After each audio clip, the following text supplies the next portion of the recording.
Pag kinagyan Ano sir, yung pasunog na yung ano niya, yung polarizer, yung film niya. Film lang naman yun. Oo. Kaya lang, wala rin akong pamalit niyan. May nagpapalit ng ganyan, polarizer. Ito yung gas, di ba? Nandito. Oy, sa kanan. Kaliwa alin.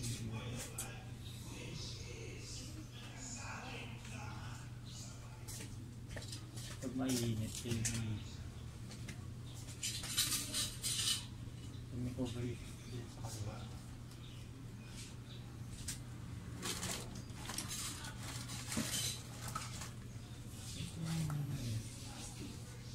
Ang normal niya na reading, nandito sa dapat sa baba. Kanan dapat. Pakanan. Pero ang ano niya kasi nasa kaliwa. Pag nag-ano siya, nagloko, napunta yung bar sa kaliwa. Parang ano sila, sa lubong sila, yung overheat sa ganun. Kasi ano naman gas. Pakanan, pakaliwa yung overheat. Tapos lubong sila.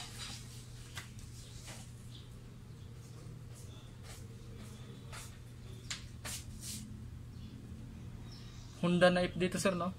Honda FD. Oo, Honda. Anong year model dito sir? 2007.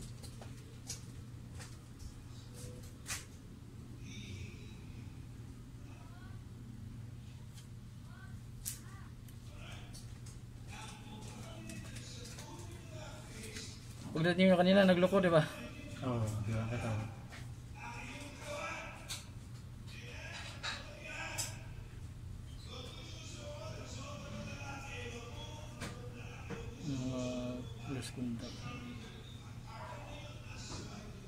Parang di naman siya hininangan sir, ang panibago eh. Hindi naman.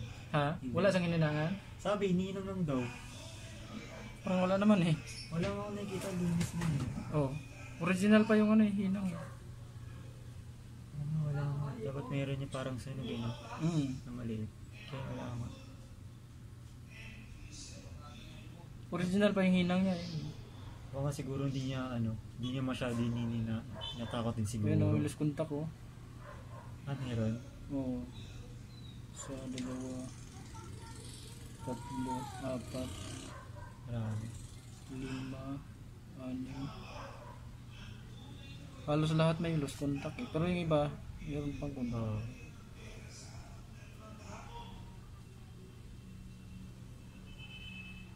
Siguro Hindi naman siya nag-blackout sir minsan. Hindi siya nag-blackout. Talagang ito lang yung natakot siguro kaya di. Baka natakot siya maghinang. Oo. Siguro yung inihinang niya siguro hindi hinang talaga para konti lang. Pero sabi mo wala no? Wala yun. Mga kinalikot lang siguro siya din. Ilang araw lang sir bago nag-look ulit nung ginalaw niya. Sobrang tagal na rin kasi.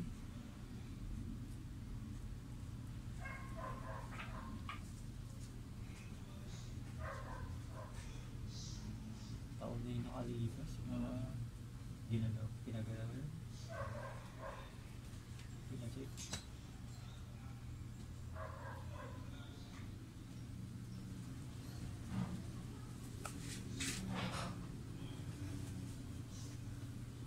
Saan siya nagtrabaho sir?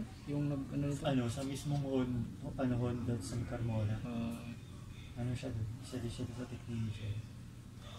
Kaya sa kanya pinaka-check. Sa kasa? Oo. Hindi, Mismong tindahan ng Honda? Oo, yung tindahan ko, masakyan. Di ba may mga sila, may teller sila sa likod. Doon siya nagtatrabaho.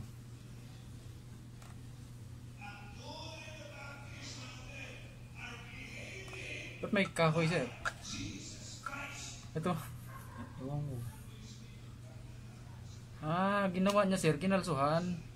Ano kinalso? Ay no, picture mo sir. Kinalsuhan niya sir kasi nga di ba pag dininan nyo, akala niya siguro pag ganyan may nakakalso, mawawala yung problema. Ayun o. Kapirasong kahoy. Ngayon sir, testing na lang natin na hinangan na lang lahat yan. Ito. Para saan yung kalso na ginawa? Kinalso niya kasi parang siguro sa inisip niya, pag kinalso niya yan, parang ihigpit yung ano, yung contact doon sa yung may mga nakahinang doon, isa may mga pin. Ayun oh. Teka, explain mo nga ulit.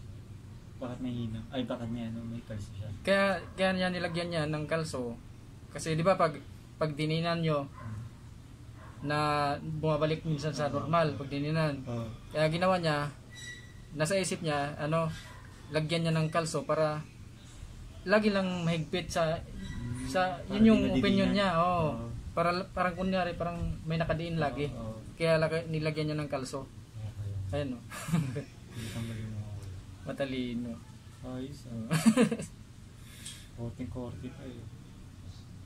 Yan. Kita mo naman sir, wala pa akong ginawa kanina.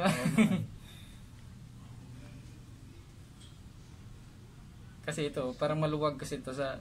Kaya siguro yan, inisip niya. Yan yung dahilan. Ayan o. Pansin mo sir, gumagalaw. Ayan o. Yan. Pero importante wala. Iniisip niya, yan yung dahilan. Kaya niya kinalsuhan. Pero hindi yan ang dahilan. Kasi talagang gagalaw yan kasi nakaklip lang yan eh. Kasuksok lang yan. Saka di naman siya, ano kasi sa board yan, di ba?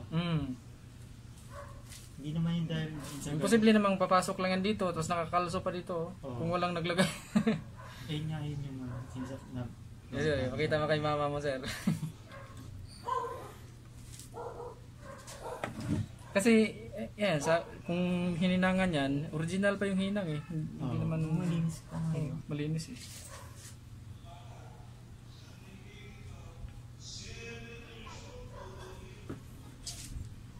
Yan, mga sir, Honda FD, yung problema, yung sa fuel gauge kasi, minsan na lumilipat-lipat yung bar, na hindi siya normal yung reading. Pag dininan nila ni sir, okay. Ang ginawa, may gumawa na raw kasi nito dati. Ang ginawa lang pala, may kinalsuhan ito. Kinalsuhan dito para, kasi nasa isip niya siguro, pag dininan kasi, nagno-normal. Kaya ang ginawa niyan, kinalsuhan para, parang para kunyari may nakadiin lagi, para magkaroon ng contact yung ano dito. Tinignan ko mga sir, may mga loose contact lang dito. Hihinangan ko lang siya. Kinalsuhan, siniksikan ng Honda FD.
Yan, okay na mga sir yung ano, yung panel gauge ng ano Honda FD, yung sa upper, yung sa may fuel gauge yung may problema kasi.